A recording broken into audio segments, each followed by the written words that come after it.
Big news మనం చూస్తున్నాం. Parliament ఎన్నికల కోసం బీజేపీ మరో జాబితా విడుదల చేసింది. తెలంగాణలో మెదక్ తప్ప మిగతా 6 స్థానాల్లోనూ అభ్యర్థులను ప్రకటించింది కమలం పార్టీ. మొదటి జాబితాలో 10 మంది పేర్లు ప్రకటించిన బీజేపీ తాజాగా ఆదిలాబాద్ నుంచి సోయం బాపురావు, పెద్దపల్లి ఎస్ కుమార్, జహీరాబాద్ బాణాల లక్ష్మారెడ్డి, హైదరాబాద్ భగవంతరావు, చేవెళ్ల నుంచి బి జనార్దన్ రెడ్డి, ఖమ్మం నుంచి వాసుదేవరావు పేర్లను ప్రకటించింది. అయితే కాంగ్రెస్ సీనియర్ నేత సునీతా లక్ష్మారెడ్డితో బీజేపీ నేతలు సంప్రదింపులు జరుపుతున్నారు. ఒకవేళ ఆమె పార్టీలో చేరితే మెదక్ సీటు ఆమెకి కన్ఫర్మ్ చేయాలని భావిస్తున్నారు.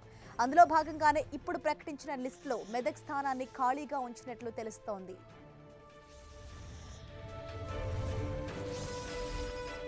ఇక దీనికి సంబంధించి మోర్ అప్డేట్స్ తెలుసుకునే ప్రయత్నం చేద్దాం. మా ప్రతినిధి అజయ్ సిద్ధంగా ఉన్నారు. రైట్ అజయ్, బీజేపీ రెండో జాబితాను కూడా రిలీజ్ చేసింది. మరి రెండో జాబితాలో ఎంతమందికి చోటు దక్కింది, ఎవరెవరు పోటీ చేయబోతున్నారు, అభ్యర్థులకు సంబంధించిన డీటెయిల్స్? హర్షిత, బీజేపీ ఈరోజు రెండో జాబితాను విడుదల చేసింది. దీంట్లో 6గురికి చోటు దక్కిందని చెప్పుకోవచ్చు. అయితే ఈ సీట్లన్నిటి కూడా ఇతర పార్టీల నుండి భారీగా వలసలు వస్తారు. వాళ్ళందరికీ కూడా మేము సీట్లు ఇస్తాం, ఈ సీట్లను అందుకే ఖాళీ పెట్టినామంటూ కూడా ఇంతకుముందు వరకు కూడా బీజేపీ నేతలు కూడా ఇంటర్నల్ గా చెప్పినటువంటి పరిస్థితి. కానీ అదేవి ఫలించలేదు. వీళ్ళు చేసిన చర్చలు అదేవిధంగా ప్రయత్నాలన్నీ కూడా విఫలమయ్యాయని చెప్పుకోవచ్చు. వాళ్ళ కోసమే ఖాళీగా ఉంచినటువంటి సీట్లన్నింటినీ కూడా ఈ రోజు మళ్ళా ఇక్కడ ఉన్నటువంటి బీజేపీలో పనిచేసి బీజేపీలో గతంలో నుండి పనిచేస్తున్నటువంటి నేతలకే ఆ సీట్లను అప్పగించారని చూసుకోవచ్చు. ఏదైతే మనం పెద్దపల్లి తీసుకున్నట్లయితే ఇప్పటి వరకు ఏదైతే రాజీనామా చేసి టీఆర్ఎస్ లో ఉన్నటువంటి వివేక్ తన ప్రభుత్వ సలహాదారు పదవికి రాజీనామా చేసి అదే బీజేపీలో చేరుతారని అందరూ ఊహించారు.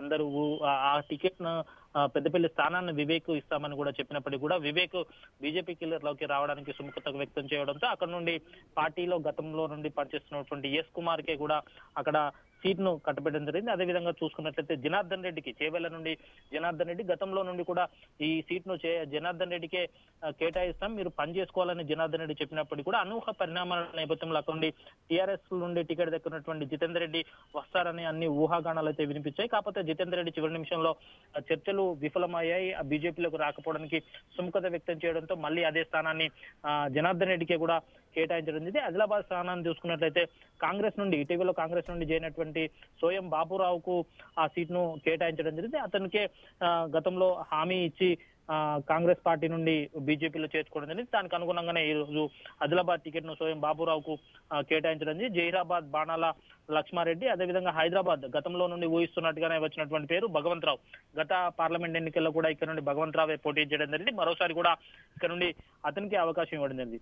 ఖమ్మం నుండి వాసుదేవరావుకు కూడా ఊహించిన పేరే ఇది. గతంలో కూడా ఇక్కడ వాసుదేవరావుకే వస్తుంది. కానీ ఇటీవల జరిగిన పరిణామాలు ఏవైతే ఉన్నాయో, ఏవైతే పొంగులేటి శ్రీనివాస్ రెడ్డి టీఆర్ఎస్ ని వీడి బీజేపీలోకి వస్తాడు అనే ఒక ఊహాగానాలు జరిగినాయి. బీజేపీ కూడా గట్టిగా ప్రయత్నం చేసింది. ఆ ప్రయత్నాలు ఏవి కూడా సఫలం కాలేదనే చెప్పుకోవచ్చు. అతను కూడా బీజేపీలో చేరడానికి సుముఖత వ్యక్తం చేయడంతో ఇక్కడనే ఆ సీట్ ను అదే విధంగా వాసుదేవరావుకే మళ్ళొకసారి కూడా కేటాయించిన పరిస్థితి మనం ఈరోజు చూసుకోవచ్చు. అయితే బీజేపీ అగ్రనాయకత్వం అంతా కూడా ఆపరేషన్ తెలంగాణ, ఆపరేషన్ ఆకర్ష పేరుతో కూడా ఇక్కడ జాతీయ నేతలంతా వచ్చి కూడా ఇక్కడ 2 రోజుల పాటు మకాం వేసి కూడా ఇతర పార్టీ నేతలను అదేవిధంగా కాంగ్రెస్ టీఆర్ఎస్ నుండి ఆకర్షించే ప్రయత్నం చేసినప్పటికీ కూడా కేవలం డీకేఆర్ అదేవిధంగా సోయం బాపురావు మినహా మిగతా పెద్ద నేతలు ఎవరు కూడా వచ్చినట్టుగా కనబడడం లేదని చెప్పుకోవచ్చు. అయితే మెదక్ సీట్ పైన కూడా ఇంకా బీజేపీ ఇతర పార్టీ నుండి ఉన్నటువంటి ఏదైతే సునీతా లక్ష్మారెడ్డి వస్తుందని కొంత ఆశలు పెట్టుకున్నట్టుగా కనబడుతుంది. ఈ రోజు మెదక్ మినహా మిగతా 16 అజయ్, అంటే సునీతా లక్ష్మారెడ్డితో ఇంతకు ముందే సంప్రదింపులు జరిపారా? ఆమె బీజేపీలో జాయిన్ అయ్యేందుకు సుముఖతమైన వ్యక్తం చేశారా? ఏం జరుగుతోంది? మొత్తంగా ఆ సీటును సునీతా లక్ష్మారెడ్డికి ఇవ్వాలని బీజేపీ భావిస్తోంది.